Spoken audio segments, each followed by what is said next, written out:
Ok. En todo caso, chicos, chicas, buenas noches.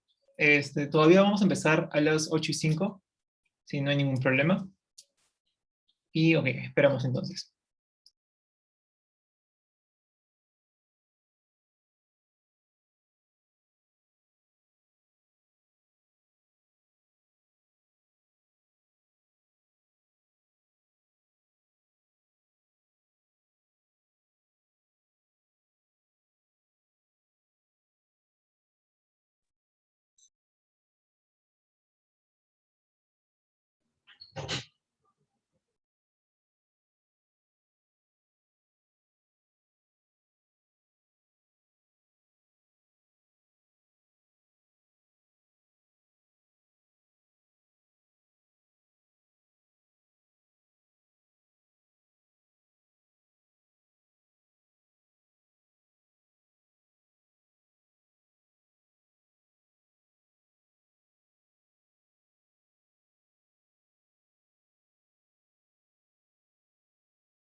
Buenas tardes a todos los participantes.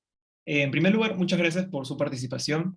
De parte de CEPAIS OSEMCH, agradecemos su interés en esta ponencia. Y antes de empezar, queríamos recordarles que justamente está anexado a esta intervención en los próximos días. Entonces, por favor, estar muy atentos y que después vamos a dar indicaciones para las demás tareas. Entonces, ahora sí, empezando con la ponencia. Hoy tenemos la colaboración del doctor Lizardo Cruzado, que nos ha aceptado justamente la invitación. Él es psiquiatra, es docente de la Universidad Peruana Cayetano Heredia, y también psiquiatra en el Instituto Nacional de Salud Mental Honorio Delgado, y de ello Noguchi. Entonces, doctor, muchísimas gracias por aceptarnos la invitación, como comenté. El tema de esta ponencia es ansiedad crónica. Entonces, ya puede empezar, doctor.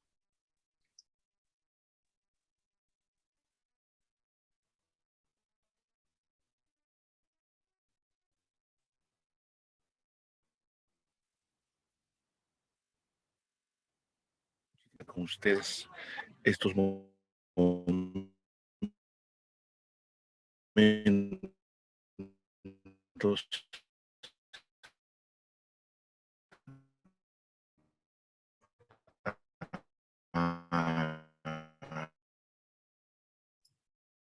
Doctor, disculpe, se le escucha un poco entrecortado.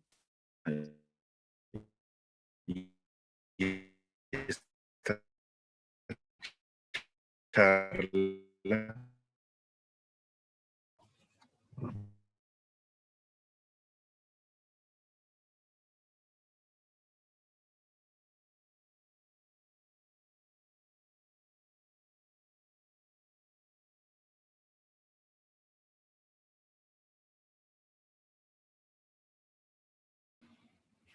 A ver, vamos a ver esta situación.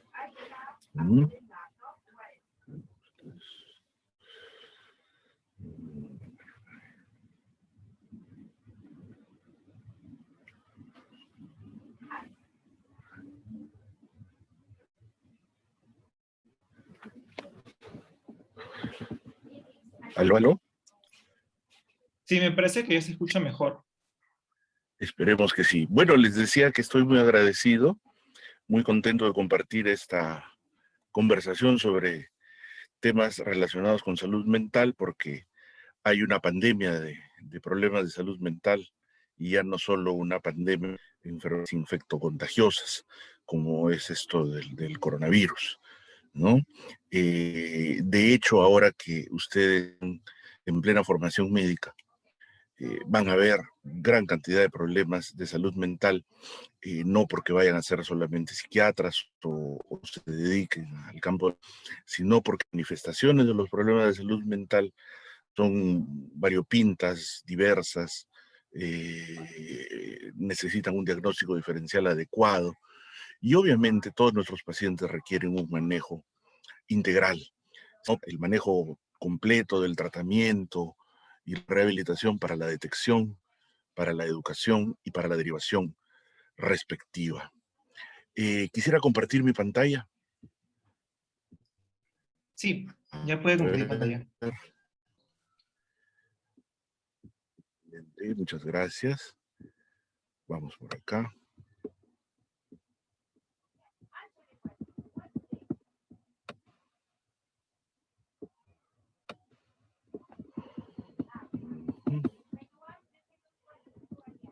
Vamos a ver.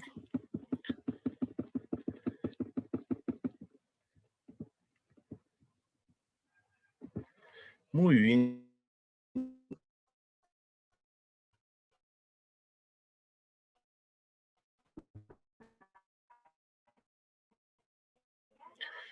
Todos ustedes, a lo largo de su vida, entidades de la profesión médica, en sus diversos ámbitos. Así que vamos a hacer algunas breves reflexiones acerca a los temas de ansiedad, ¿no? No solo los seres humanos. Como ustedes saben, en el devenir ahora somos eh, los primates, los homínidos que nosotros fuimos, hemos llegado a ser los reyes de la naturaleza, no porque seamos los más fuertes, los más veloces, los más ponzoñosos en el sentido completo del término tampoco, sino por nuestra inteligencia, no solo individual, sino social, ¿no? Que nos permitía cazar fieras, animales mucho más grandes, mucho más poderosos que nosotros. Pero por otra razón también importante, hemos logrado sobrevivir y dominar y sobre toda la naturaleza. El miedo. El miedo es una emoción muy primaria y muy básica en todos los seres vivos. Nos permite enfrentar las amenazas, protegernos cuando es necesario o luchar cuando es pertinente. El miedo ha permitido a que esos pequeños primates que vivían en la sabana africana, junto con su inteligencia, hayan logrado hoy ser los reyes de la naturaleza y los reyes de la civilización. Sin embargo, hoy en día no hablamos solamente de miedo, sino también de ansiedad, ¿no? Y cuando hablamos de ansiedad, hablamos ya no solo de luchas contra fieras, contra animales venenosos, y en contra de la naturaleza, sino pensamos en oficinas ajetreadas, en entornos hospitalarios acuciantes, ¿no? Sometidos a exámenes, a pruebas, a exposiciones y a una serie de eventos demandantes y acuciantes. Por lo tanto, podemos definir a grosso modo que la ansiedad viene a ser una emoción difusa, vaga, desagradable, de expectativa y aprensión. O sea, es una emoción que se anticipa, que se planta ante el futuro para tratar de prever lo de masa, con conciencia de posibilidad de riesgo, de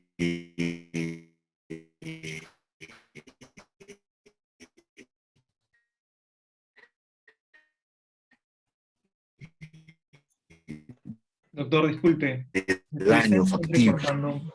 futuro. Espérate un momentito y vamos a resolver esta situación, ¿sí?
A ver, creo que podemos continuar o ya se fueron todos.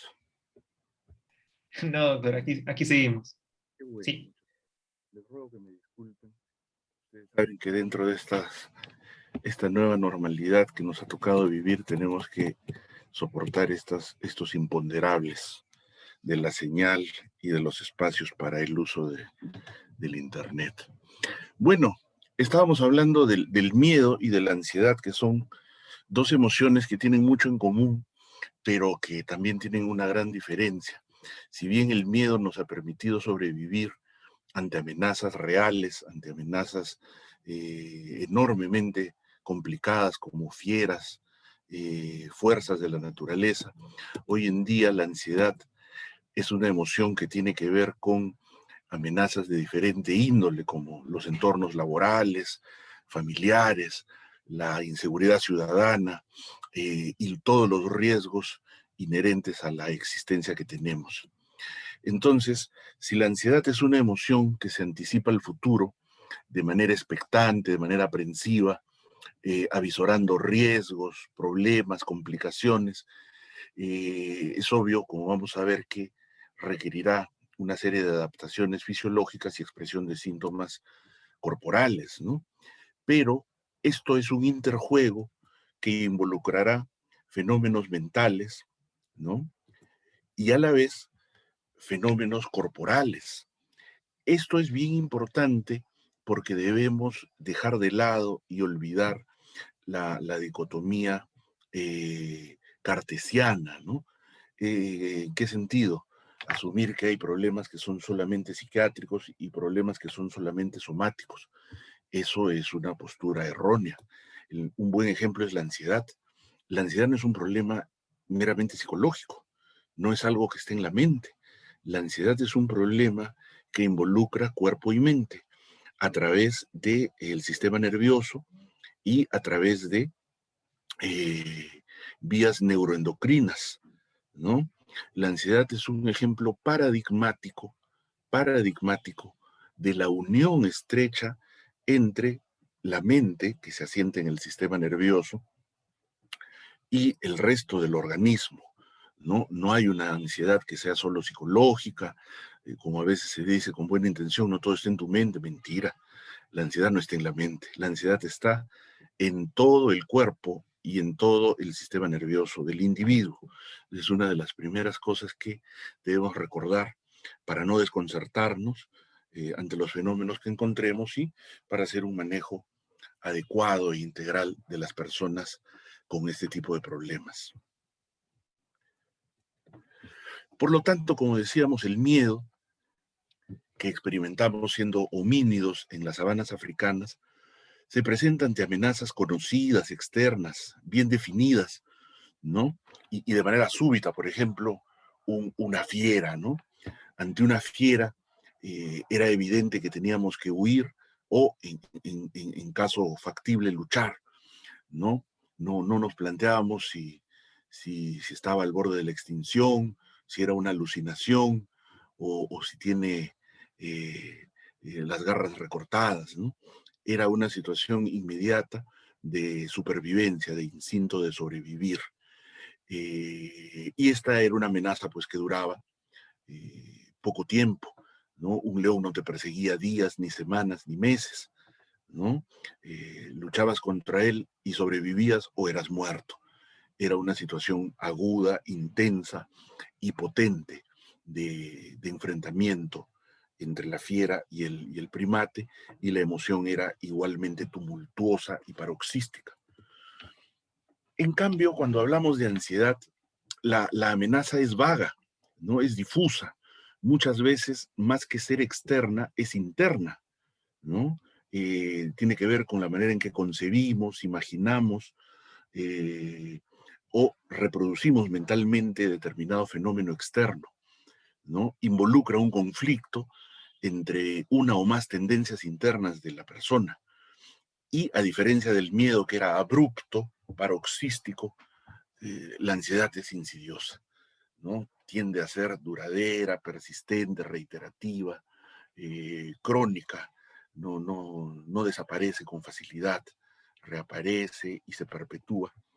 Y lo alegorizamos con esta persona que está agobiada, por ejemplo, por la matemática, por un examen o por una asignación de este curso.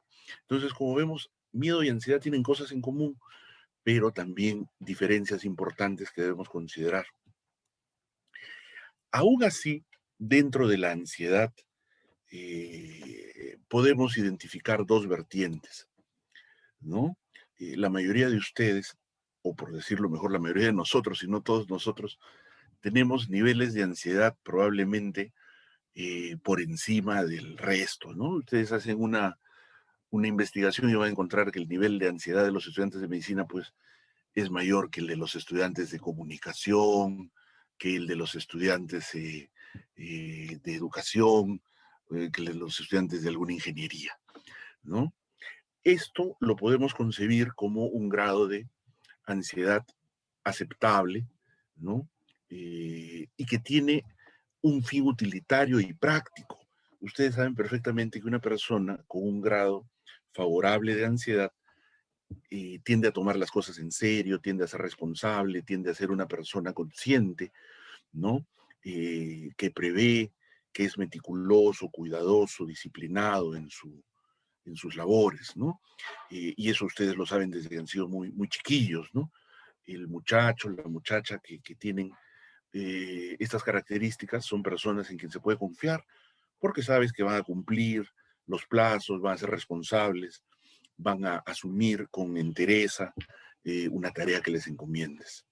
Sin embargo, cuando este nivel de ansiedad ya va excediendo determinado límite, podremos catalogar de patológica a esta ansiedad porque ya no sirve, sino que perjudica, es contraproducente. Y el individuo empezará a mostrarse tenso, malhumorado, irritable, impaciente, fastidiado, y empezará a quejarse de cefaleas, de diarreas, de tensión muscular, de tremores. Incluso su mente ya no fluirá con claridad, con la mejor lucidez, sino que se sentirá bloqueado, atosigado por pensamientos muchas veces innecesarios e improductivos. Podrá incluso perder el sueño, perder el apetito, tener un fracaso de muchas otras funciones corporales y mentales.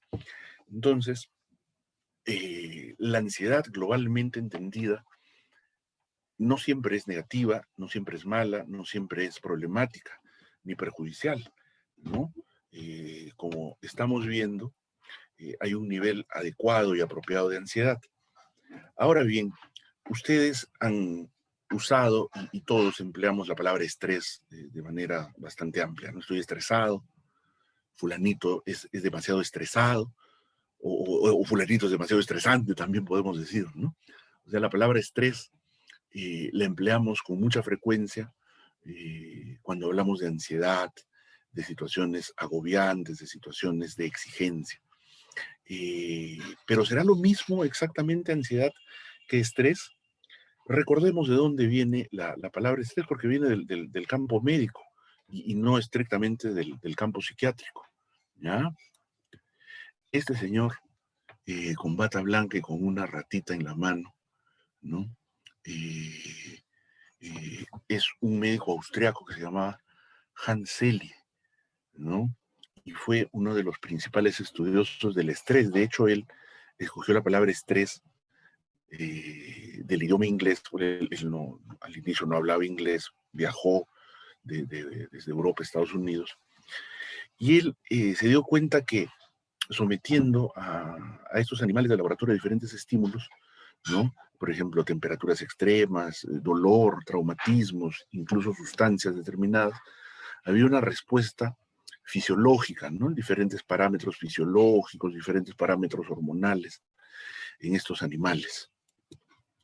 Esta reacción la concibió como una respuesta del organismo, ¿no? Un esfuerzo del organismo para adaptarse ante los eventos externos que demandaban un esfuerzo de adaptación, ¿no? Y a esto lo denominó síndrome general de adaptación, ¿no? A todos estos cambios. ¿Y qué observó este médico Hans Selye? Primero, tenía una rata saludable, la sometía a una situación de estrés y luego observaba a lo largo del tiempo un cambio en los parámetros que evaluaba, ¿no? Al inicio había una reacción de alarma que se mantenía, ¿no? Pero finalmente podía llevar a un estado de agotamiento. La reacción de alarma implicaba hiperactividad, hipertrofia de las glándulas suprarrenales, de la respuesta adrenérgica, que se podía mantener, él vio pues un mes, 2 meses, hasta 3 meses, pero ya llegaba un momento en que el animal se extenuaba, ya no podía responder, era presa de diferentes patologías y finalmente, simplemente se moría, ¿no? Se moría, una situación de estrés demasiado duradero, que no se aliviaba y que no desaparecía, finalmente acababa con la existencia del animal sometido a la experiencia. Entonces, si bien el estrés agudo trataba de ser adaptativo, y en muchas circunstancias de hecho lograba ser adaptativo, cuando este estrés se cronificaba, ¿no? O sea, esta reacción de alarma persistía y persistía y persistía, ¿no? Ya no había una respuesta a otros estímulos, la respuesta ya no era adaptativa, ¿no? Y un individuo crónicamente estresado finalmente acababa, claro, la rata no se lo podía estudiar psíquicamente, pero si extrapolamos esto al mundo mental, veremos que el individuo acaba eh, deprimiéndose, acaba fatigándose, acaba agobiándose, ¿no? Como vamos a ver posteriormente, a eso lo podemos llamar burnout, si lo vemos desde el punto de vista laboral, o si lo vemos desde un punto de vista ya clínico, puede ser un problema de depresión. La ansiedad crónica, el estrés crónico, inabordable, no superable, no manejado adecuadamente, pues puede llevar a situaciones de depresión, a cuadros clínicos de depresión. Entonces, este autor trató de establecer algunos conceptos diferenciales. En primer lugar, la existencia humana involucra un nivel inevitable de estrés. El solo hecho de levantarte, de salir de tu casa, de abordar un transporte público, de llevar una carrera universitaria o ir a un centro de labores, implica pues un grado de estrés. Una ausencia total de estrés finalmente lleva al aburrimiento, a la desmotivación y al conformismo. Ustedes mismos se habrán dado cuenta, salvo situaciones excepcionales, cuando uno es escolar, ¿no? Las vacaciones son muy bien acogidas en diciembre, en enero, en febrero. Antes las vacaciones eran hasta marzo inclusive, ¿no? Pero acabando las vacaciones tú ya deseabas volver al colegio, ver a tus amigos, tener clases, tener recreos, forrar tus cuadernos, etcétera, ¿no? O sea, en algún momento tus vacaciones podían incluso llegar a ser aburridas, o sea, la ausencia total de estímulos por sí misma podía ser atosigante. El estrés positivo, o sea, que forma parte de una vida equilibrada, de una vida en que hay espacio y tiempo para diversas actividades y no solo para el trabajo, constituye un ámbito estimulante, activador, motivador, constructivo, y que permite el desenvolvimiento más pleno y la realización más plena de la persona, ¿no? Desenvolverte como persona, crecer, aprender, investigar, producir, servir a los demás, ser una persona útil a tu sociedad. Todo eso dentro de un ambiente saludable, nutritivo, constituye lo que es un nivel pues saludable y bueno de estrés. En cambio, un exceso, una situación de desequilibrio, obviamente nos va a llevar a una fatiga, a un desgaste, ¿no? Un agobio. El burnout, que ya ustedes saben que es el síndrome de quemarse, ¿no? En el trabajo, puede llevar a enfermedades diversas, ¿no? Mucha gente con estos problemas se queja de gastritis, cefaleas tensionales, migrañas, el famoso colon irritable, fibromialgias, diversos problemas psicosomáticos y obviamente también de cuadros depresivos. Por lo tanto, se requiere un nivel adecuado de ansiedad siempre, ¿no? El exceso de ansiedad es malo, pero el déficit de ansiedad de una persona muy indiferente, una persona muy desapegada, una persona muy inconsciente, una persona totalmente dominada por la inercia, tampoco es normal, ¿no? Una persona a la que todo le resbala, a la que todo le da lo mismo, que no reacciona para nada, que no tiene motivación, que no busca desafíos personales que cumplir, o sea, el extremo izquierdo de esta curva, ¿no? Dice muy embotado, también es patológico, también es anormal, ¿no? La vida de la persona no puede darse en ese ámbito. Se requiere un nivel adecuado de alerta y de estrés en un punto medio para que la performance, el desempeño también lleguen al mejor nivel posible. Cuando ya el nivel de estrés es excesivo, como pueden ver en el extremo derecho de la curva, el desempeño baja, ¿no? Pero cuando te vas muy al extremo izquierdo, tu desempeño también es pobre. Lo ideal es encontrar el término medio entre el nivel adecuado de estrés para una mejor performance.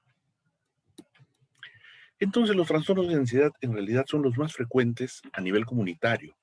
Quizás no en la práctica clínica, donde encabezan los problemas depresivos, pero a nivel comunitario, poblacional, encuentras con más frecuencia trastornos de ansiedad, ¿no? Aunque usualmente no son tan graves, pues, como una psicosis o como una depresión que acarrea un riesgo suicida, como estamos viendo una ansiedad que se cronifica, muchas veces se complica con otras patologías. Los diagnósticos de ansiedad más frecuentes son las fobias simples, pues por eso como son muchas, la sumatoria pues va a llevar una gran cifra, ¿no? La fobia a las arañas, la fobia a la altura, la fobia al ascensor, la fobia a la oscuridad, la fobia a la serpiente, la fobia al perro. O sea, si tú sumas cada una de estas fobias específicas, obviamente va a salir un número grande, ¿no?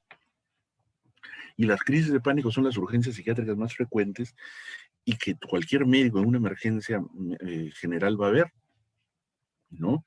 Las crisis de pánico de primera intención van a la emergencia médica general, no van a la emergencia psiquiátrica, sino después de algún tiempo, ya hecho el diagnóstico, etcétera, descartada la organicidad, ¿no? Por lo tanto, todo médico general debe saber reconocer y manejar una crisis de pánico.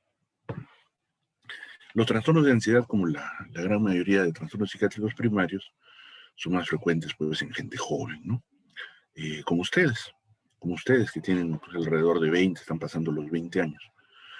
Más frecuentemente en el sexo femenino, quizá con excepción de la fobia social, por una particularidad, como ustedes saben, la sociedad exige más del varón en el sentido de que sea entrador, dicharachero, seguro de sí mismo, con mucho aplomo, ¿no? Una dama tímida, pudorosa, discreta, se la valora de una manera diferente. En cambio, un varón tímido, apocado, es víctima de bullying, pues, ¿no? Desde el colegio le dicen lorna, quedado, y una serie de epítetos vergonzosos, ¿no? Ustedes disculparán si escuchan algunos ladridos, no soy responsable de esos sonidos parasitarios. Entonces, los trastornos de ansiedad son más frecuentes, como la mayoría de patologías psiquiátricas en las damas, con excepción tal vez de la fobia social, ¿no? Y tienden a disminuir con la edad, ¿no? La persona de 40, 50, 60 años puede seguir siendo ansiosa, pero las manifestaciones clínicas son mucho más sosegadas, más tenues. La ansiedad la podemos entender, como ya estamos viendo, de varias formas, ¿no? La que ya hemos mencionado es una ansiedad normal, o sea, me van a operar, me van a someter a una cirugía, es natural que tenga ansiedad, ¿no? Voy a dar una entrevista laboral, pues es natural que tenga un grado de ansiedad. Voy a hacer un viaje a un lugar nuevo, desconocido, es natural que tenga un poco de ansiedad, ¿no? Hasta cierto punto. En cambio, hablaremos de una ansiedad patológica cuando es una causa nimia o inexistente, ¿no? Ustedes van a ver personas que prácticamente no se puede identificar un estresor evidente, sino que simple y llanamente las cosas cotidianas, la mera existencia cotidiana le genera un grado tan marcado de ansiedad que es difícilmente concebible como proporcional, como parte de la experiencia humana normal, ¿no?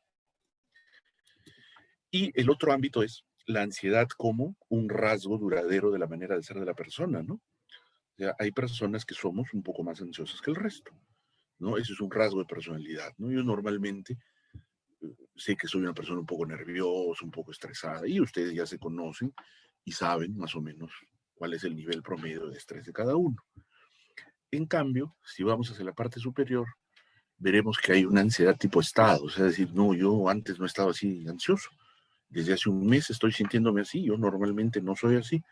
O sea, puede, aparte de ser un rasgo de personalidad, la ansiedad puede ser un estado, puede ser una patología, puede ser un trastorno. ¿Qué queremos decir? Que las personas, dentro de sus diversas y variopintas maneras de ser, hay algunos que tienen rasgos de ansiedad, o sea, su manera de ser ya incorpora un grado de ansiedad. Pero a su vez, hay patologías, hay trastornos de ansiedad que pueden sobrevenir en individuos aunque no tengan rasgos ansiosos, ¿no? Por ejemplo, con esto de la pandemia del COVID, mucha gente que nunca ha tenido problemas de ansiedad ha llegado a desarrollar cuadros y trastornos de ansiedad psiquiátrica. ¿Por qué? Porque ha sido un año lleno de situaciones muy estresantes, no solo miedo al contagio, enfermedad, fallecimientos, seres queridos, sino problemas económicos, deudas, todos tus planes quedaron desbaratados, reclusión obligada, el cambio de costumbres, etcétera, ¿no? O sea, si hubieran sido estímulos por separados, se hubieran podido afrontar tal vez, pero todos juntos ya llegaban a sobrepasar la resistencia del individuo, ¿no? Entonces, en pocas palabras, si bien hay rasgos en la persona y hay trastornos que suceden en algunas personas, la mayoría de veces los rasgos son un factor de riesgo para el desarrollo de cuadros de ansiedad. La mayoría de personas que desarrollan cuadros de ansiedad tienen dentro de su personalidad algunos rasgos ansiosos, en general, ¿ya? En general. Mientras más ansiosa sea la personalidad de uno, mayor probabilidad de que desarrolle un cuadro de ansiedad como trastorno psiquiátrico. Eso significa que los estudiantes de medicina y los médicos están en riesgo de más problemas de ansiedad, y eso está demostrado en todas las latitudes del mundo. No hay ningún país del mundo donde los estudiantes de medicina tengan menor riesgo de problemas de ansiedad, de depresión, que se ve frecuentemente con la ansiedad, y de consumo de sustancias, que muchas veces está asociada también a ansiedad y depresión, ¿no? Ahí están dos figuras que alegorizan, ¿no? A los estudiantes de medicina y a los médicos, ¿no? En nuestra vertiente de mañana es el examen. Entonces, pasado mañana es el examen y no he estudiado nada, me va a jalar. Ahora bien, recordemos que la ansiedad forma parte en buena cuenta del temperamento. ¿Qué es el temperamento? El temperamento es la parte hereditaria, biológica de la personalidad, ¿no? Pues, si ustedes hacen memoria, dicen, bueno, si yo soy ansioso, me parezco a mi mamá o a mi papá o a los dos son ansiosos, eso es hereditario. Pero la personalidad no es solo temperamento, la personalidad no es solo lo hereditario, la personalidad no es solo lo biológico. El otro componente de la personalidad es el carácter. El carácter es el elemento sociocultural, es producto de tu aprendizaje, de tu formación, de tu temple. O sea, el carácter es lo que tú haces de ti mismo en base a la biología que recibiste. Tú no escogiste tu herencia biológica, pero tú sí puedes escoger lo que haces con tus rasgos de ansiedad. Por ejemplo, yo estoy seguro que muchos de ustedes vienen de familias donde hay ansiedad, ¿no? El papá es ansioso, la mamá es ansiosa, los hermanos son ansiosos, pero ustedes escogieron estudiar medicina. ¿Qué significa? Que ustedes están enfrentando su ansiedad, ¿no? Se están dotando de armas para enfrentar estos problemas. No porque vayan a ser necesariamente psiquiatras, pero la ansiedad es una emoción prevalente en toda persona que sufre una patología, en toda persona doliente, en toda persona que recibe un diagnóstico, recibe un pronóstico, ¿no? O sea, los médicos escogemos voluntariamente involucrarnos en los problemas de otros. Si tú escuchas a tus hermanos o a tus familiares, yo no quiero saber nada con los problemas de la gente, no quiero saber nada con tus problemas. No, los médicos voluntariamente escogemos eh, no ser indiferentes ante los problemas de las personas. Eso habla de nuestro carácter, ¿no? Podemos haber heredado la ansiedad, pero podemos escoger manejarla, enfrentarla y, de hecho, vencerla. La ansiedad, como todos ustedes ya se están dando cuenta, involucra diferentes ámbitos. Por eso dijimos al inicio, no es solo mental. Mentira, la ansiedad es del sistema nervioso, es de la mente y del cuerpo, es del cerebro, del sistema nervioso autonómico, de las vísceras, de las hormonas, de las respuestas neuroendocrinas. Por lo tanto, dentro de la ansiedad vas a encontrar componentes emocionales, o sea, sentimientos en la mente, en la psique, pensamientos, ¿no? En el campo cognitivo, pensamientos muchas veces catastróficos, pensamientos anticipatorios, sesgados, ¿no? Vas a encontrar un componente fisiológico, ¿no? Una persona ansiosa tiende a tener una mayor respuesta autonómica, ¿no? Tiende a la taquicardia, a la sudoración, al tremor, a cierta discreta elevación de la presión arterial, ¿no? Y un componente motor, no solo en forma de temblor, sino ustedes ven a una persona ansiosa con solo mirarla, ¿no? Se muerde las uñas, frota sus manos entre sí, o en casos mucho más marcados camina de un lado para el otro, ¿no? Como un animalito enjaulado, ¿no? Impaciente.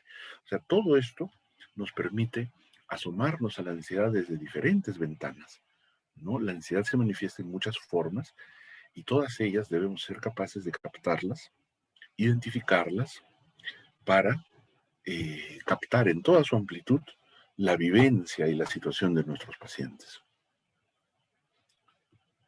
Las bases biológicas de la ansiedad no vamos a profundizar en ello. Todos ustedes saben que a nivel encefálico hay estructuras corticales y subcorticales. Las subcorticales, o sea, que tienen que ver con cerebros más primitivos, efectivamente han tenido un rol evolutivo cuando éramos primates en la sabana africana, ¿no? La amígdala es una estructura interna que se desencadena ante el miedo, ¿no? Cataloga aquello que nos debe asustar o no. El sistema límbico tiene que ver con todas las emociones, incluyendo las más primitivas, y es el córtex prefrontal el que te ayuda a dirimir en qué caso tú debes desesperarte, mantener el control, permitir que la emoción se canalice, ¿no? Los neurotransmisores son los que ustedes ven allí. La serotonina es un neurotransmisor regulador de todo. La noradrenalina sí tiene que ver directamente pues, con el sistema nervioso autonómico y las respuestas de lucha y huida. Y el GABA es el neurotransmisor por excelencia de tipo depresor de la corteza cerebral. Y los ejes hormonales son los que ustedes conocen, desde la hipófisis hasta las suprarrenales. Hay una cadena de respuestas que armonizan y regulan todas las vivencias de estrés, de ansiedad en los seres humanos y en los mamíferos y en todos los seres vivos en general, ¿no?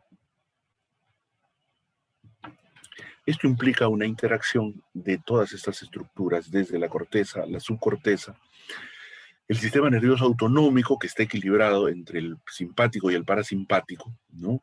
Y las respuestas esquelético-motoras, y las manifestaciones periféricas, ¿no? Un individuo ansioso se pone colorado o pálido, sudoroso, tremoroso, fascicula, ¿no? Sus ejes, sus haces musculares, tiene movimientos repetitivos, estereotipados, etcétera, ¿no? O sea, hay todo un conjunto, un abanico de respuestas en la persona ansiosa. A nivel psíquico, ustedes saben de sobra todo lo que pasa en la mente de una persona cuando está asustada, preocupada y nerviosa, ¿no? Montones de términos psicopatológicos para designar fenómenos que pueden distinguirse unos de otros, pero que raramente van solos, pues, ¿no? La mayoría de veces van en conglomerado, ¿no? Por ejemplo, tener obsesiones no significa que tengas TOC. Una persona ansiosa desarrolla pensamientos obsesivos y no necesariamente porque tenga TOC, ¿no?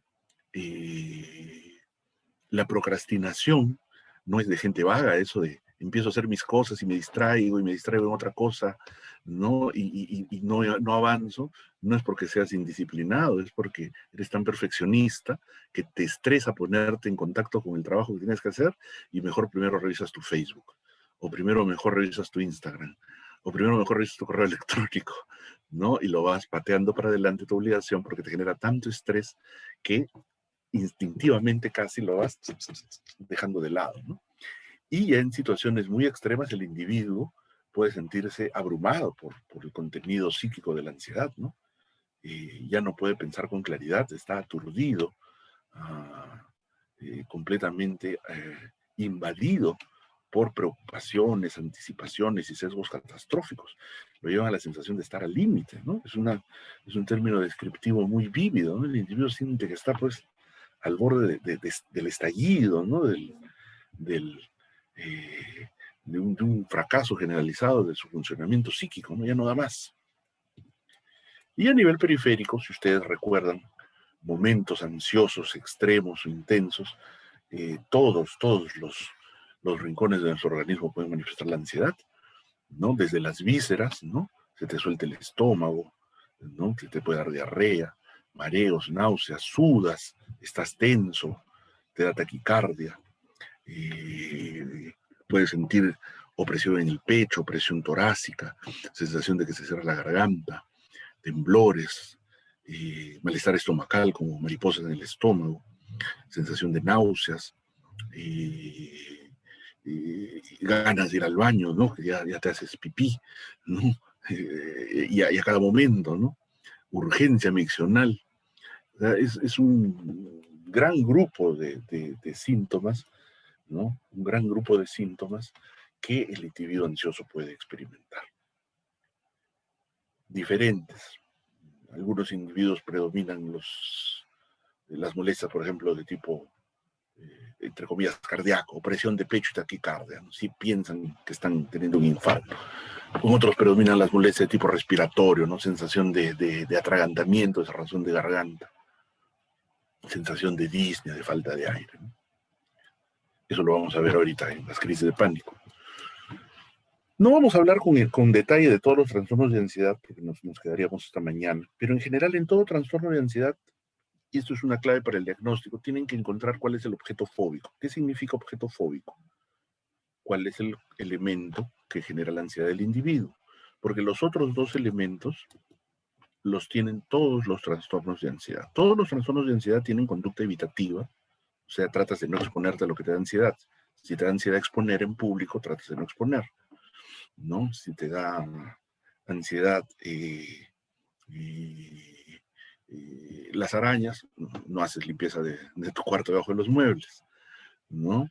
Y la ansiedad anticipatoria, que implica que ya de antemano estás ansioso por la posibilidad de que pudiera suceder, que pudieras exponerte al objeto fóbico. Entonces, todos los trastornos de ansiedad tienen estos tres componentes, pero los dos que los tienen en común, conducta evitativa y ansiedad anticipatoria, los dos de la derecha, nos pueden confundir porque los hallamos en todos, ¿no? Lo que nos va a orientar es entonces el objeto fóbico, que es aquello que desencadena o genera la ansiedad, ¿no? Entonces, cuando tú veas un caso clínico, entrevistas a una persona con ansiedad, tienes que clarificar qué es lo que le da miedo, qué es lo que le despierta, le enciende la ansiedad. Así, por ejemplo, si es un objeto externo, específico, estaremos probablemente ante una fobia simple, ¿no? Lo que le da miedo es la araña, la oscuridad, el perro, la aguja. Eso será una fobia simple. Si identificamos que lo que le genera ansiedad es la mirada ajena, la crítica, la exposición ante los demás, estaremos ante una fobia social. Si son los riesgos y problemas de la vida cotidiana, economía, deudas, problemas de salud, problemas de familia, problemas de pareja, la seguridad, estaremos hablando de un trastorno de ansiedad generalizada. Y si es finalmente el miedo al miedo, porque la crisis de pánico da miedo al miedo de que te venga la crisis y sientas miedo del miedo de que te venga el miedo y sientas miedo del miedo del miedo del miedo del miedo, estaremos ante un trastorno de pánico, ¿no? El individuo al inicio pues tiene miedo a morirse, pero aunque le expliques y se dé cuenta que eso no mata, lo que le da miedo es la misma crisis, pues la crisis de pánico es horrible, ¿no? Aunque tú sepas que no te mata, te da miedo porque es muy desagradable, muy desasosegante. Fíjense qué interesante, las fobias simples en la parte superior son como rezagos evolutivos, ¿no? O sea, tú no le puedes tener fobia a la silla o al borrador o, o a una manzana, porque lo que nos ha quedado generando fobias son aquellos elementos que en el pasado evolutivo del ser humano eran amenazas, ¿no? Cuando vivíamos en la sabana del África y éramos pequeños primates desvalidos, ¿qué nos daba miedo? Una fiera, la oscuridad, un abismo, ¿no? La altura, un animal venenoso, ¿no? Una tormenta, un rayo te podía electrocutar, ¿no? La sangre, ¿no? Te podías morir ante una herida. Entonces, esos elementos son los que han pervivido a lo largo de la evolución como elementos que pueden constituirse en parte de una fobia simple. No hay fobia a, la, a elementos anodinos, ¿no? No hay fobia a la silla, no hay fobia a, a, a un lapicero, etc. Antes estaban incorporados dentro de los trastornos de ansiedad el TOC y el trastorno de estrés agudo y estrés postraumático. Los han retirado, pero tienen el mismo patrón. O sea, en el TOC, ¿qué es lo que le da angustia a la persona? El tema de su obsesión, ¿no? El contacto, la cercanía o la presencia del tema de su obsesión. Y en el trastorno de estrés agudo y estrés postraumático, ¿qué es lo que le desencadena la ansiedad? La reexposición, la reminiscencia de todo aquello que le haga revivir, recordar el trauma, ¿no? Sufrió un trauma, un traumatismo psíquico al ser asaltado, escucha balazos en la calle y otra vez le viene pues un flashback, ¿no? Y se desespera. O escucha en la noticia algo muy similar a lo que le pasó, revive el trauma y se desespera. O sea, esta fórmula nos permite identificar cualquier trastorno de ansiedad en general, sobre todo si vamos a las primeras manifestaciones, al inicio de la patología. Las crisis de pánico las podemos encontrar en diferentes patologías. No es igual crisis de pánico que trastorno de pánico, como vamos a ver. ¿Qué es una crisis de pánico? Una crisis de pánico es un paroxismo intenso, abrupto, brutal de ansiedad, ¿no? Generalmente es circunscrita, no dura pues horas ni días, dura minutos, media hora o un poco más, ¿no? Se inicia bruscamente, ya sea de estar tranquilo o de un nivel de ansiedad anticipatoria, y puede darse en diferentes fenómenos psiquiátricos. No es que una crisis de pánico ya sea sinónimo de trastorno de pánico. Vamos a ver en qué caso esta crisis tan intensa de ansiedad con un componente somático prominente, notable, se convierte en un trastorno de pánico. Eso es una crisis de pánico, ¿no? Es un paroxismo abrupto, desgarrador, intensísimo, un miedo inmenso, ¿no? Acompañado de fenómenos corporales, palpitaciones, taquicardia, sudores, opresión de tórax, náuseas, inestabilidad, sensación de desmayo, mareos, temblores, sensación de ahogo, sensación de falta de aliento, sensación de atorarse, y fenómenos psíquicos muy peculiares y que asustan mucho como despersonalización o desrealización, miedo a perder el control o volverse loco. La mayoría de pacientes con crisis de pánico temen morirse. Hay otros que temen convulsionar, desmayarse. Hay algún paciente que dice, me da miedo de perder el control y calatearme, ¿no? O sea, hacer algo tremendamente ridículo, vergonzoso. Miedo a morir, parestesias, escalofríos, bochornos, etc. Puede haber otros fenómenos, ¿no? Por ejemplo, cefalea, ¿no? Tinnitus, visión borrosa, el sistema nervioso autonómico pues, da un montón de fenómenos. Los criterios del DSM involucran 13 y necesitas 4, con fines clasificatorios, pues, ¿no? O sea, involucra la crisis de pánico síntomas corporales, sobre todo producto de la activación del sistema nervioso vegetativo, y síntomas psíquicos, o sea, que se ubican en la mente del paciente, ¿no? Miedo a morir, y sensación de muerte inminente, de hecho, pérdida de control, de estar volviéndose loco, despersonalización y desrealización. Entonces, ¿cuándo una crisis de pánico nos puede llevar al diagnóstico de trastorno de pánico? Cuando son crisis inesperadas, o sea, aparecen de la nada. no relacionado con estímulos situacionales, ni internos ni externos, y ocurren en cualquier momento de manera totalmente imprevisible. Estas crisis inesperadas, que se presentan sobre todo al inicio del trastorno, porque luego se condicionan con los fenómenos con los que coinciden, son las que nos llevan al diagnóstico de trastorno de pánico.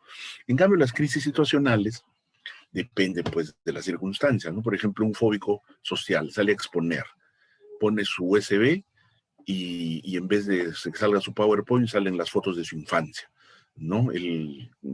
La clásica foto del niño calato, ¿no? Imagínate la vergüenza, el bochorno, el ridículo que está haciendo, le da una crisis de pánico, ¿no? Se baja del podio, sale con sensación de que se está orinando, de que va a vomitar, de que todo el mundo se ríe de él.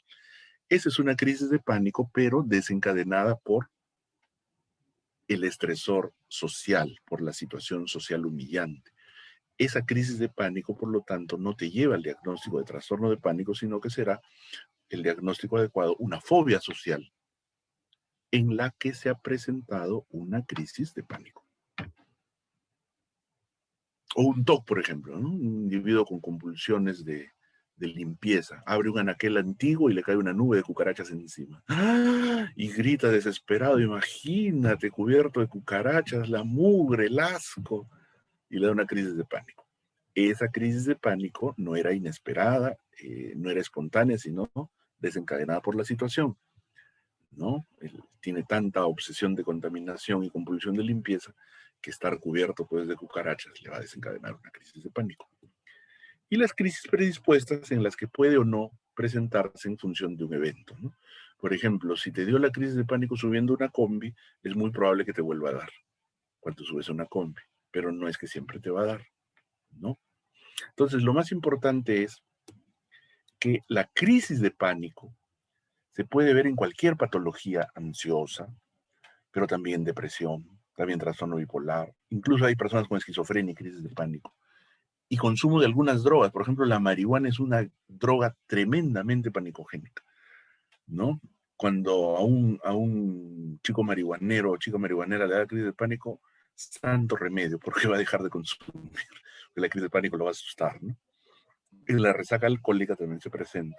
Y en algunas condiciones médicas puede haber crisis de pánico. Pero para hablar de trastorno de pánico, las crisis tendrán que ser espontáneas, inesperadas, recurrentes, al menos al inicio, y tendrán que llevar a lo que ya habíamos mencionado, conducta evitativa o ansiedad anticipatoria. Fíjate, ni siquiera te dice que sean 2 o 3 crisis, dice crisis, o sea, en plural, ¿no? Se supone que usualmente es más de una. Hay un porcentaje de personas que hacen crisis de pánico y nunca desarrollan trastorno de pánico, ¿no? Se queda como una crisis aislada, ¿no? Pero hay otras que hacen crisis de pánico, hacen otra y ¡brum! Se desencadena todo el cortejo sintomático. Entonces recuerden, crisis de pánico no es sinónimo de trastorno de pánico. Para hacer el diagnóstico, al inicio al menos, tienen que ser espontáneas, no desencadenadas, inesperadas, y desencadenar un cortejo, llevar un cortejo de anticipación, de expectación ansiosa y conducta evitativa. En otros múltiples casos se pueden hallar crisis de pánico, en diversos trastornos de ansiedad y en otros problemas psiquiátricos y de consumo de drogas. Ahí está el trastorno de pánico entonces. Las crisis iniciales son espontáneas, es frecuente en gente joven como ustedes y acarrea ansiedad anticipatoria y conductas evitativas, incluyendo la agorafobia. La persona ya le da miedo salir sola a la calle porque dice, si me da una crisis, ¿quién me ayuda? ¿No? Y muchas veces se complica con depresión. Toda ansiedad crónica, recuerden, toda ansiedad crónica usualmente desemboca en depresión.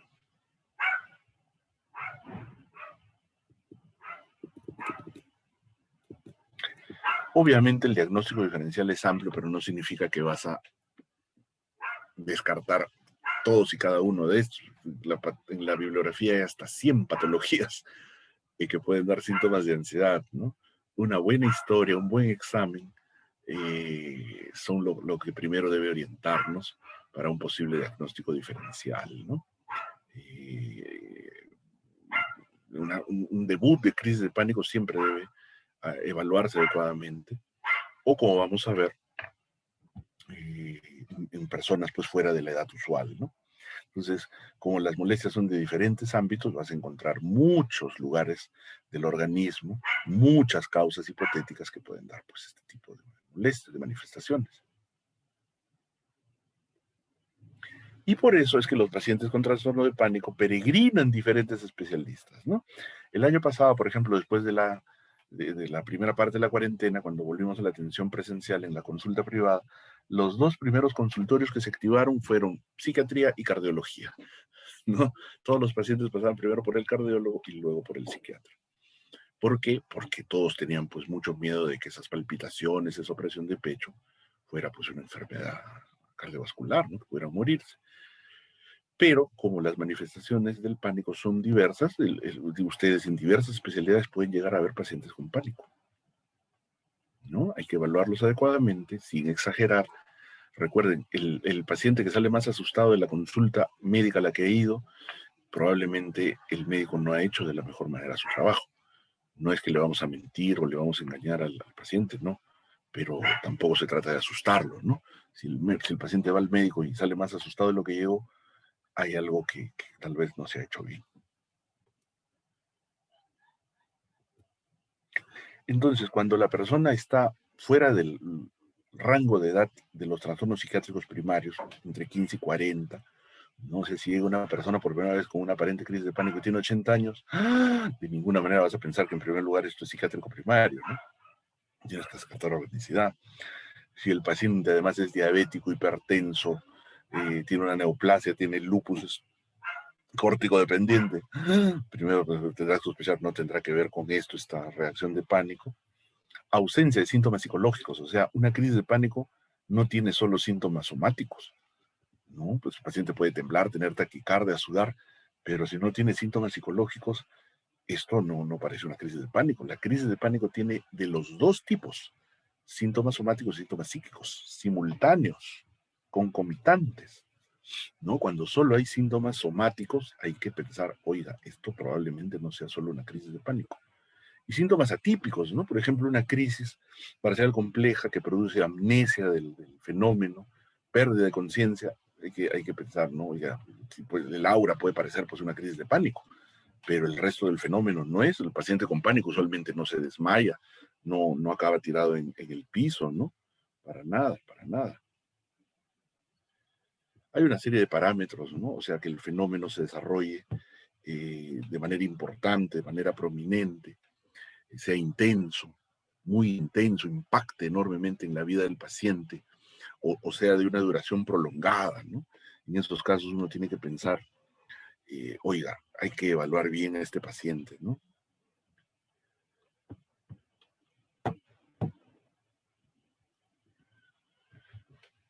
Ahí está lo que ya hemos mencionado acerca del trastorno de pánico.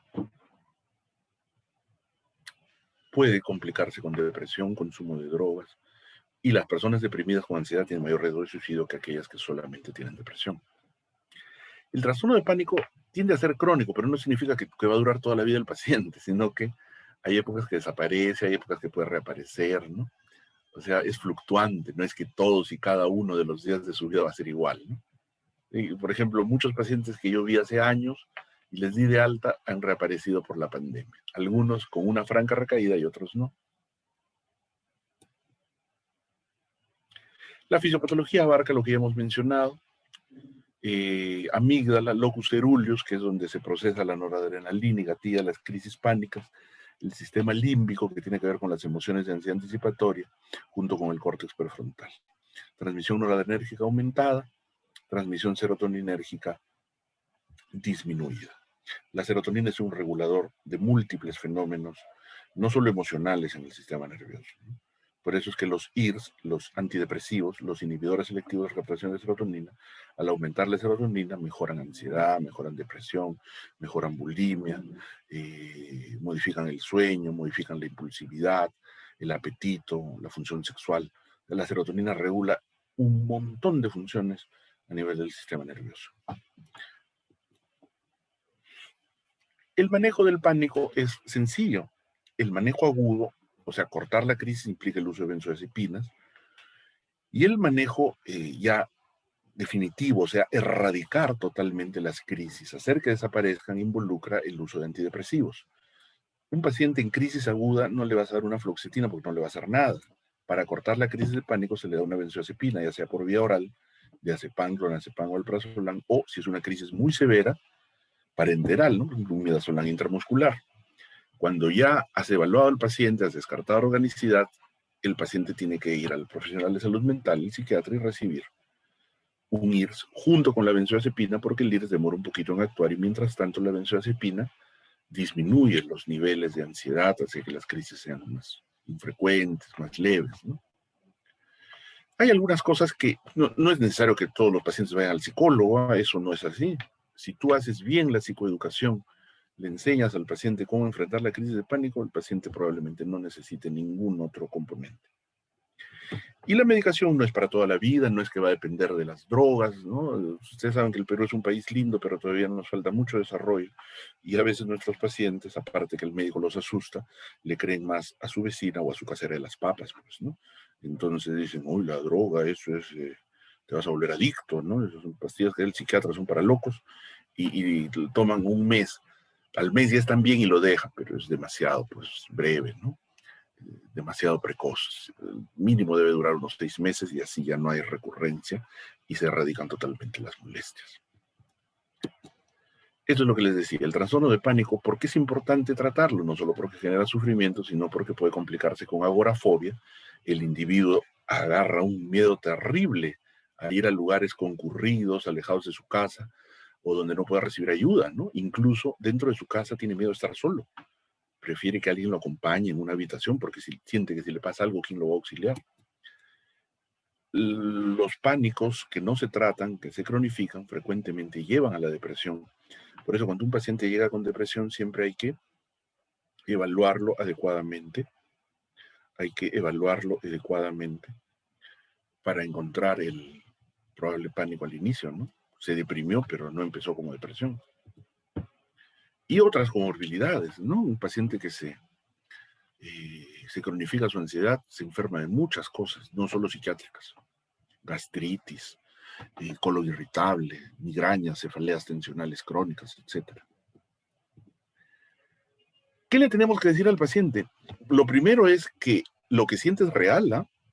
Todas sus molestias son reales, no son psicológicas, esa es una idea equivocada que tratas de consolar al paciente, pero es contraproducente. Decirle todo está en tu mente es mentira, no está en su mente.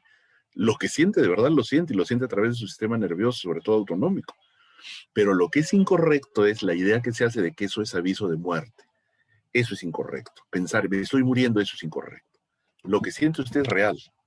Es feo, es horrible, pero no es grave. Y la idea que usted tiene de que eso lo va a matar es incorrecta. La mejor prueba es, ¿cuántas crisis le ha dado a usted? ¡Ay, doctor, me ha dado como 100 veces la crisis de pánico! ¿Y cuántas veces se ha muerto? Ninguna. ¿Y por qué no se ha muerto? No es porque tenga buena suerte. Pues, imagínese que tendría que jugar la tinca, ¿no? Nunca se muere muriendo morirse. Sino porque la crisis de pánico no mata. Asusta, pero no mata. Las crisis no provocan nada grave. Lo más grave que puede provocar una crisis de pánico es que te orines en tu pantalón, ¿no? Pero eso podrá ser bochornoso, pero no es grave. La crisis efectivamente es como el perro que ladra, pero no muerde. Como el perro que ladra, pero no muerde. Perro que ladra, pero no muerde. ¿Qué significa? Asusta, pero no te produce ningún daño. Y si tú te corres, te asustas del perro, o sea, te desesperas, es peor. Parece que la ansiedad va a llegar al 5.º piso, pero aunque la ansiedad llegue al 10.º piso, sigue siendo ansiedad, no se convierte en otra cosa. O sea, la ansiedad grandotototota no se convierte en infarto, derrame, aneurisma. Es una ansiedad grande, pero sigue siendo ansiedad. Y enseñarle a respirar, ¿no? La respiración guiada, una respiración rítmica, profunda, que involucre un componente vagal, ¿no? O sea, expirar con los labios cerrados, como si inflara un globo, ¿no? Tomar aire, retener y soplar como si inflara un globo. De una respiración prolongada, activa el sistema vagal, baja todo el cortejo vegetativo y la persona se empodera, ¿no? En ese momento tome su benzodiazepina, no ponga su atención en su molestia, ponga su atención en otra cosa. ¿Y qué va a sentir? Siente pues que le gana la crisis, que logra vencer a la crisis, que derrota la crisis. O sea, empieza a recuperar temple, seguridad, aplomo, ¿no? Debe ser empoderado. La ansiedad nunca va a ser cero. El objetivo del tratamiento no es que la ansiedad desaparezca, porque como ustedes saben hay una ansiedad normal que forma parte de la existencia. Restaurar su confianza. Pues, usted, mire, el corazón no es un reloj que late igual todo el día. Hay momentos que se aceleran, ¿no? Usted cuando hace deporte, cuando ha dejado la sierra, cuando ha tenido relaciones sexuales, su corazón se ha acelerado. Y usted no se ha asustado. ¿Por qué? Porque es parte normal, pues, de la respuesta a la activación, ¿no? Debe llevar una vida normal y tal vez evitar, pues, bebidas estimulantes o excesos de alcohol y drogas. Si el paciente sale bien psicoeducado, aprendiendo a respirar y le restauras la confianza, la mitad del éxito del tratamiento está logrado. Y todo esto de acá es psicoterapia. La psicoterapia no es de los psicólogos, ni la aprende solo en cursos particulares. Eso es un engaño que nos han hecho creer, ¿no? Todo médico puede y hace psicoterapia, siempre. Psicoterapia de apoyo, de soporte, psicoeducativa, consejería y acompañamiento. Todo médico lo hace y lo puede y lo debe hacer. Eso de que solo el psicólogo hace psicoterapia es una mentira que nos han hecho creer. Vamos a hablar brevemente solo de este otro trastorno de ansiedad generalizada, porque muchos de ustedes, estudiantes de medicina y médicos, tienen o tenemos el trastorno de ansiedad generalizada. La persona con ansiedad generalizada se preocupa de todo el tiempo. De todo el tiempo. ¿Por qué? Porque si ustedes se fijan, todo en la vida acarrea un riesgo. Sales de tu casa, te puede chancar el carro, te pueden robar, te pueden secuestrar. Llegas al hospital, bueno, en la época que iban al hospital, ¿no? Te puede gritar el docente, te puedes contagiar, te puedes infectar, te puede dar el coronavirus, te puedes contagiar del SIDA, de la hepatitis B, de la TB multidrogo resistente, ¿no? Tu chica se puede enojar contigo, lo puedes ver con otro, te puedes pelear con tu amigo, te pueden jalar en un examen. Llegas a tu casa, va a haber problemas, gritos, líos, pleitos, discusiones. Te das cuenta, en la vida todo acarrea un riesgo implícitamente. No hay posibilidad de que estés dentro de una burbuja ajena a los riesgos de la existencia. Entonces el individuo con ansiedad generalizada no se preocupa por algo en especial, sino que en todas las cosas que le rodean ve el lado catastrófico, el lado riesgoso, el lado problemático, ¿no? Esos son los criterios del DSM, ansiedad excesiva sobre una amplia gama de sucesos. Rendimiento laboral, escolar, familiar, pareja, etcétera, la mayoría de días por más de 6 meses. El individuo no puede controlar ese estado de preocupación. La persona con ansiedad generalizada te puede decir, doctor, yo ya lo resolví en mi mente el problema, pero no puedo dejar de pensar en esto, ¿no? Ya no puedo dejar de preocuparme, aunque ya lo haya resuelto, sigo, piensa y piensa y piensa, ¿no? Y obviamente también hay un correlato autonómico, pero no en forma de crisis, mira, ¿no? El individuo se siente cansado, tenso, irritable, se siente fatigado, no duerme bien, ¿no? Es característico el insomnio de conciliación, ¿no? Es característico el insomnio de conciliación, porque se acuesta en la cama y le viene la pensadera, pues, ¿no? Los pacientes a veces no se dan cuenta de lo excesivo de sus preocupaciones. En el 90% de casos esto va con ansiedad, con otras enfermedades comórbidas, sobre todo depresión, ¿no? Una ansiedad generalizada es rara que la vea solita. Lleva a la depresión porque vivir con ansiedad crónica es muy feo, ¿no? Y el curso es crónico. ¿Pero en qué forma? De esta forma, mira. Si este es el nivel basal de ansiedad poblacional general, o sea, de toda la población, el nivel de las personas ansiosas está por arriba, ¿no? Por ejemplo, médicos y estudiantes de medicina. El nivel de ansiedad está por arriba. Cuando se te juntan los problemas, o sea, los estresores, ¿no? Contagios, se enfermó tu familiar, dejó de trabajar, no te pagan la universidad, tus papás se están divorciando, tu chica te deja, no te comprende, temes que te saque la vuelta, del profesor se te ha prendido, te van a jalar.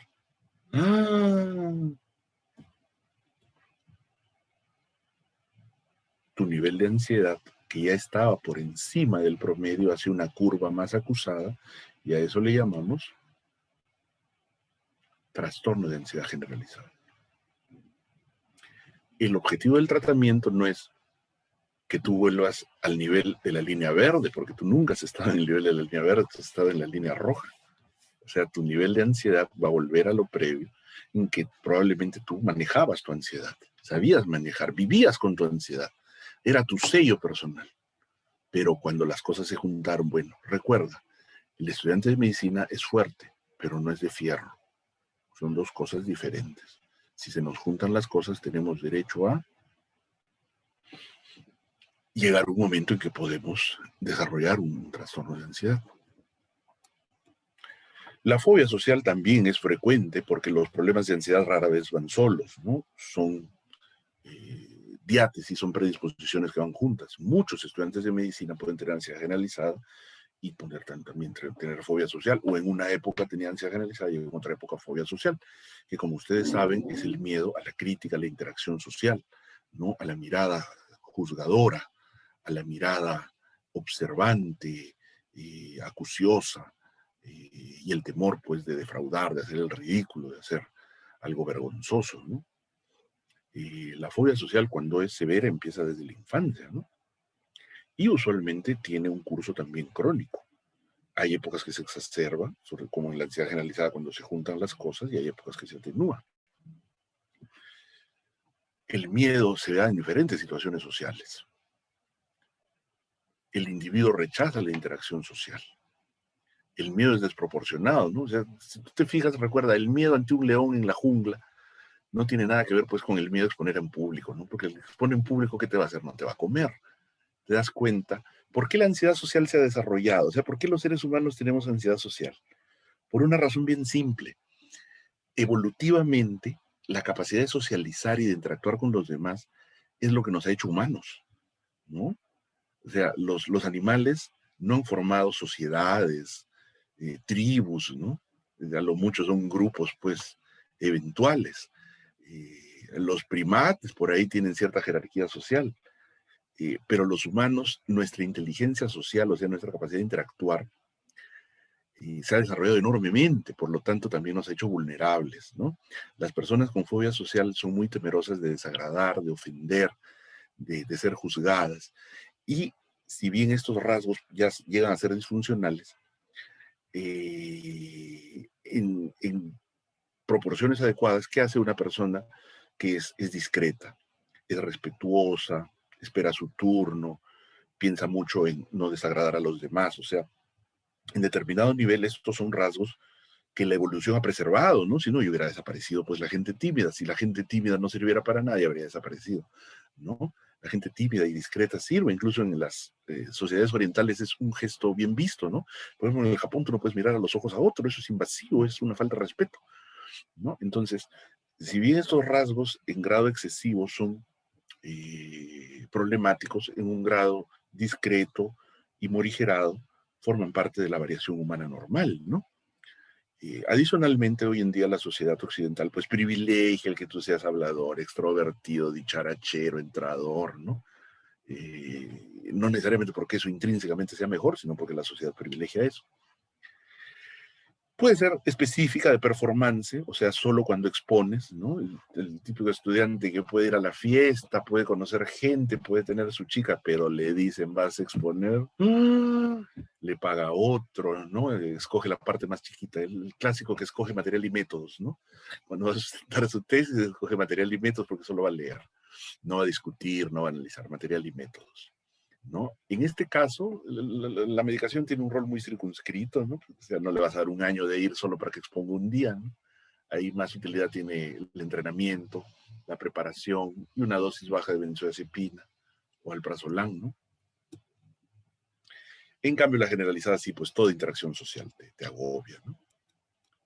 Toda interacción social te agobia. Ir a una fiesta, ir a una reunión, hablar con el profesor de curso, hablar con el decano, hablar con el director de escuela, hasta llamar por teléfono, comer en público, entrar a un baño público y que haya gente.